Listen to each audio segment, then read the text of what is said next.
To take care of it, or if a recent computer update may have removed some priority authorizations for the streamer. Either way, I think there's definitely going to have to be some work done this week. It's a perfect week to throw this on me, as we've got the legislature in full-blown session with bill deadlines by Friday. More than 70 bills passed in the House yesterday, and both the House and Senate are going to be in today. It's high-flying action. The governor's got an event. He's going to be doing several things, so we'll have a lot to say about all of that.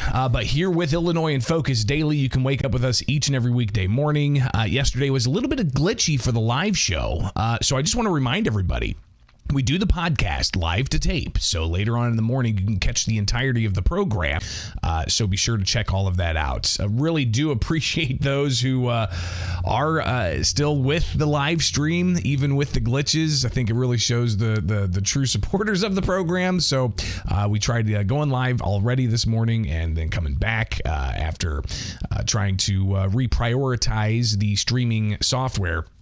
So maybe we'll have to do some more engineering. Anyways, got to get to the business at hand. We're going to talk about several bills that passed the House yesterday and the Senate on Friday. But we also got to talk about litigation in the courts. Everything from the sanctuary states policies being challenged in federal court to the state's gun ban being challenged in federal courts, and the latest on both of those. So stay tuned. We'll get to that next here with Illinois in Focus Daily. I'm Greg Bishop. Like, subscribe, hit that notification bell, and wake up with us each and every weekday morning as we bring you Illinois in Focus Daily right here with YouTube and the Center Square.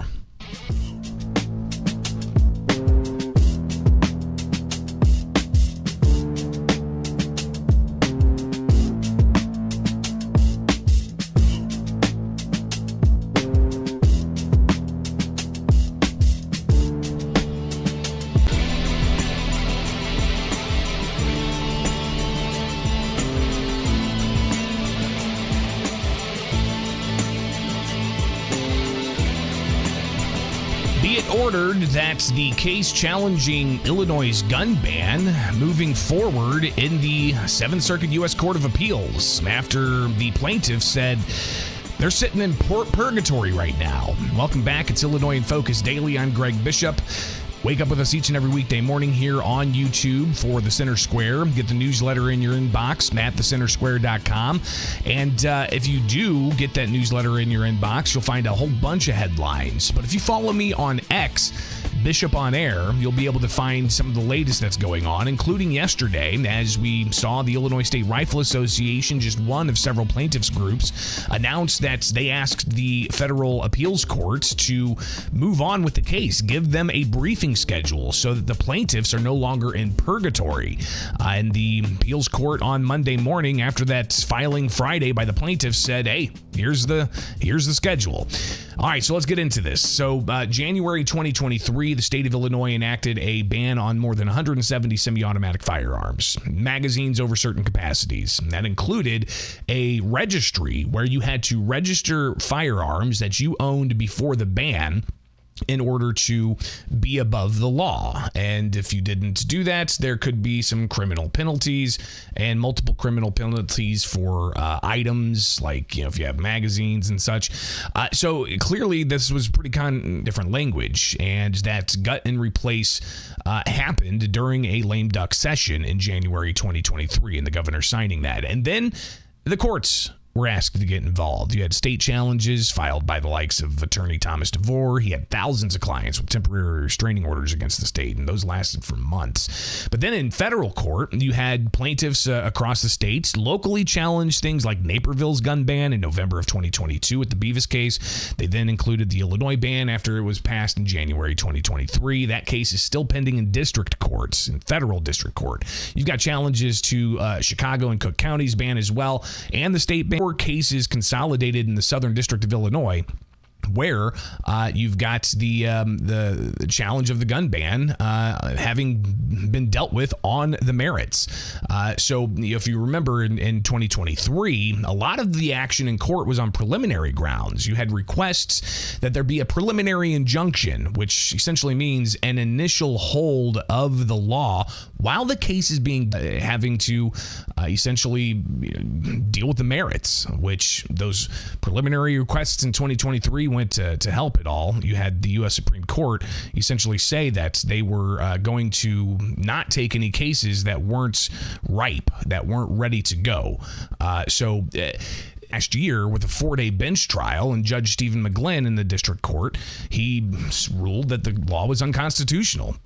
He said, ultimately, those who are being hurt here are being hurt. And the appeals court took the case. There was some back and forth with the issue of, was McGlynn's order fully, entered? They needed some clarity or something to that effect. And I do have to again apologize to those who are watching this live. The encoder is dropping, even though it looks like I've got a strong signal going out for uploads. So I appreciate you guys being patient with. So the appeals court took the case from the state appealing and McGlynn's pending appeal. So the appeals courts then continued that stay in December. Here we are now, April 8th. Where's the finality on this? We had no updates in the appeals court. We've talked about it, right? People have been asking me, what's the update? What's the update? The update was that there was no update from the appeals court as to a briefing schedule. Well, the Illinois State Rifle, we need to get moving on this. Here is Ed Sullivan, Illinois State Rifle Association's lobbyist at the Capitol yesterday. He says Friday they put that request into the appeals court.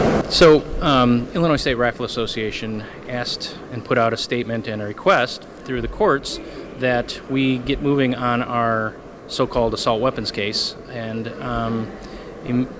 amazingly we got a reply today. So we put this request out mainly because we believe that the Attorney General and the state has been dragging their feet, and we believe they've been doing it for one specific purpose. We need to have this court case to go through the courts to get to the U.S. Supreme Court for a potential to be heard by October. The more they drag that out, the less likely it is that the U.S. Supreme Court would take up this ruling, or this whatever ruling takes place, should it go against us, which we expect. And so today we did receive notice that the hearings will take place. So the state must reply by May 7th with their case, and then we, as the appellee, all the cases that are before them, before the Seventh Circuit, then have till June 6th to reply, or to send in our notes. And then the state then all that through by the end of June and can get some resolution in time to go to the U.S. Supreme Court should we lose at the Seventh Circuit. Which, so the U.S. Supreme Court issue is obviously something they've been eyeing. When we talked to Sullivan before in the past, he had postulated it's possible this could be a 2026 case. Could it still happen this term? Sure, but that's only if the appeals court actually takes up the case and hears it on the merits after the briefing schedule, which, as you see, the briefing schedule lasts all throughout June 27th. So now, who knows? It probably is not going to happen this year. I'm just speculating here. But you heard Sullivan there say that, hey, he anticipates that there's going to be a ruling in favor of the state from the appeals court in this case. I asked him why, because it's a different 3-judge panel than the 3-judge panel that handled which split, by the way, that handled the preliminary appeal, the preliminary injunction from the district court last year. Or the year before last, I should say. Again, this is highlighting why people are frustrated because it's taking so long. This law was enacted in 2023, and here we are in April of 2025. So I asked Sullivan, why does he think that the appeals court's going to rule against them? Yeah, so it needs to be. We would love to have a decision. Don't get me wrong. Don't take that the wrong way. But we believe it'll probably, all the cases will eventually make it to the U.S. Supreme Court. And then let's have finality. And we believe we will at the U.S. Supreme Court. Now, in all of this, 2+ years, we're still standing by, waiting for some finality. People on comment boards say a right delayed is a right denied. People saying that they're in purgatory, waiting for some kind of finality, even after the district court said this was all the other appellants that this is a delay tactic, and something had to be done.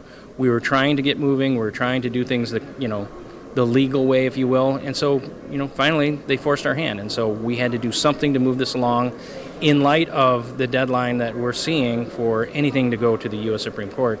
And so, we rolled the dice. It worked.